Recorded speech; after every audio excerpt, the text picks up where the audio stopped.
Spirituality isn't just about being nice.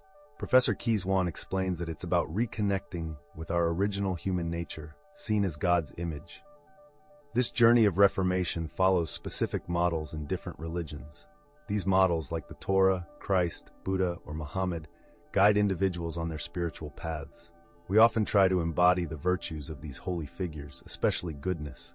This leads us to equate spirituality with being nice. Carl Jung warned that all forms of addiction are harmful, including idealism. This insight reveals a major pitfall in our spiritual pursuits.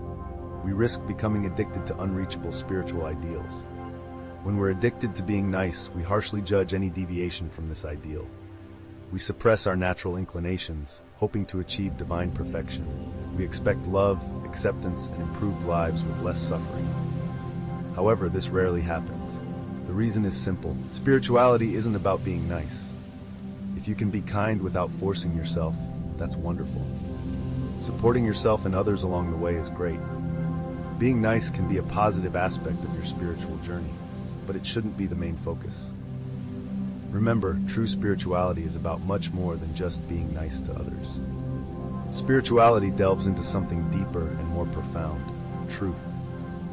As spiritual teacher Adyashanti said, it's about realizing what is real. The true purpose of spirituality is to understand and connect with what's genuinely real and true. How can you discover what's real? The answer lies in being authentic and living your own truth. Think about it. How can you find what's real if you're not honest with yourself? If you're always pretending to be nice just to be accepted and loved by others, you're not being true to yourself. You're living a lie. How can you find the ultimate truth if you can't even live in your own truth? Express your real thoughts and feelings. Follow what your heart truly desires. In the famous novel The Brothers Karamazov by Fyodor Dostoevsky, there's a powerful quote, "Above all, don't lie to yourself." It warns that a person who lies to themselves and believes their own lie eventually can't distinguish truth within or around them. They lose all respect for themselves and others, and without respect, they cease to love. This quote emphasizes a crucial point. If you lie to yourself, you'll eventually lose the ability to recognize truth both inside yourself and in the world around you. When you can no longer see the truth, you'll lose respect for yourself and others. Without respect, love becomes impossible. The essence of spirituality isn't about being nice to fit in or earn approval. It's about being real with yourself and others. It's about embracing your true self, even the parts that aren't always pleasant or nice. Life is a journey we all share, whether we see it as a spiritual path or just the passage of time. Throughout our lives, we can gain valuable insights from those nearing the end of their journey. Their wisdom often centers on one crucial element, truth. Bronnie Ware, who cared for dying patients for 8 years, recorded their most common regrets. The top 3 regrets were eye-opening. First, many wished they had lived a life true to themselves, not one others expected of them. Second, they regretted working too hard. Third, they wished they had the courage to express their feelings. At first glance, only the first regret seems directly related to truth. However, upon closer examination, we see that all these regrets are deeply connected to living truthfully. The most common regret speaks directly to the core of truth. Many people spend their lives trying to meet others' expectations. This can lead to a sense of dissatisfaction and unfulfillment. When we prioritize others' expectations over our own desires and values, we deny our true selves. This regret highlights the importance of authenticity and self-honesty. The second regret, working too hard, might seem unrelated to truth. However, the underlying reasons reveal a deeper connection. Many people work excessively to gain acceptance, admiration, and love.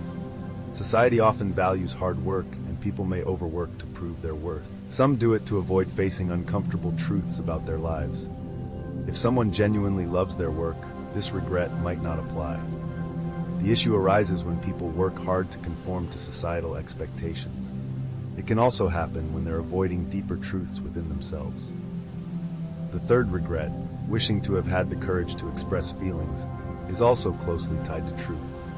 Many people hide their true emotions out of fear of vulnerability or rejection. They engage in superficial conversations and avoid discussing what truly matters to them. This avoidance of emotional honesty can lead to regret and unfulfilled relationships. Fear of expressing true feelings builds barriers, leading to isolation and loneliness. When we don't share genuine emotions, we aren't living in alignment with our true selves. People often wear masks to fit in and appear socially acceptable. These masks hide real feelings, desires, and struggles.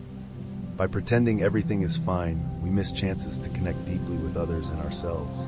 This constant acting can be exhausting and alienating. It prevents genuine relationships and self-awareness. The desire to protect oneself from rejection can lead to behaviors that cause isolation. Hiding our true selves to avoid vulnerability creates distance in relationships. This isolation is paradoxical. Actions meant to protect us from being alone actually result in greater loneliness. In discussions about spirituality and religion, people often focus on being nice and conforming. They strive for perfection rather than exploring their own truths. This can lead to a superficial understanding of spirituality. The focus becomes more on outward behavior than inner truth and authenticity. Leo Tolstoy said, "Truth is like gold, obtained by washing away all that is not gold." This metaphor invites us to examine our lives. We should identify what is not true, not valuable, and doesn't serve our genuine selves. Ask yourself, what in your life is not gold? What is not true? To find answers, set aside societal and parental expectations. Let go of your own conditioned self-image. Society often dictates what success and happiness should look like. It tells us how we should live our lives. What do you truly want in life? This question demands honesty and self-reflection. Are you living in alignment with your genuine desires and values? Or are you numbing yourself with comfortable lies? Take a moment to consider if you're actively pursuing your dreams. Or are you stuck in a cycle of inauthenticity, moving against your true self? It's okay to be vulnerable. Being true to yourself isn't always easy, but it's essential for a fulfilling life. Carl Jung's wisdom reminds us of this profound truth. Your vision becomes clear only when you look into your own heart. Who looks outside dreams, who looks inside awakes. Jung encourages us to seek answers within ourselves. The clarity you're searching for already exists inside you. By turning inward and embracing your authentic self, you can start living a life that's genuinely yours. Free yourself from the deceptive influences of comparison. Stop measuring yourself against others. Remember, each person's journey is unique. There's no single path that works for everyone. The only road that truly matters is the one that aligns with your heart and soul. Other paths may tempt you, leading you astray from your true self. But when you listen to your inner voice and follow your inherent way, you fulfill your unique purpose. Look deep within your psyche. Ask yourself what you truly desire. Be honest with yourself. It's time to awaken to your authentic self and live a life that's truly yours. Living a life true to yourself demands honesty about your feelings, desires, and needs. It means expressing yourself authentically without fearing judgment. This path can be challenging as it requires vulnerability and courage. However, it's through this authenticity that you discover what's truly real. Your spiritual journey should focus on what's genuine and truthful, not just being pleasant. By embracing this approach, you can uncover your authentic self and lead a more fulfilling life.